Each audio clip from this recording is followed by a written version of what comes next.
Lemon Farm, atraksyon sa Benguet at kabuhayan na rin ng ilang mag-anak.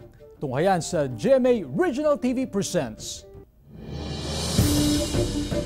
Dinarayo ngayon ng mga turista ang isang lemon farm na matatagpuan sa Tublay, Benguet. Mula sa City of Pines, mahigit 30 minuto ang biyahe papunta sa Barangay Ambassador, Tublay, Benguet. Dito nabubungad ang mahigit 10,000 lemon tree na talagang refreshing. Nakaka-relax din ang mabangong simoy ng hangin mula sa mga puno ng lemon. Ang magkapatid na ito, enjoy sa pamamasyal sa lemon farm. Yung feeling po na nakapitas po kami ng mga lemons, nakapag-tour po kami is really fun po sa aming mga bata po. Sobrang saya po, especially po sa QC, wala pong ganito eh. Hindi tayo makakita ng ganito sa QC. Yung makapag-try po tayo ng pumitas, makita yung mga ganitong sceneries, sobrang saya po sa pakiramdam at saka sobrang bago po. Tampok din sa lugar ang iba't ibang produkto mula sa lemon, gaya ng lemon seasonings, lemon powder, lemon concentrated, lemon wine, choco lemon filling, lemon leaves tea at lemon cleaner. Namana kasi ito ng 9 na magkakapatid sa kanilang parents. So parang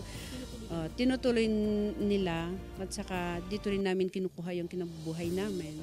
So talagang napakalaga ng farm. Halos 2 taon pa lang din nang buksan sa mga turista ang lemon farm ng pamilya Amando. Karaniwang bare months na susulit ng mga turistang pukpasyalan tuwing panahon ng pamumunga ng mga lemon tree. Kasama si Daryl Peralta, Jasmine Gabriel Galban, One North Central Luzon.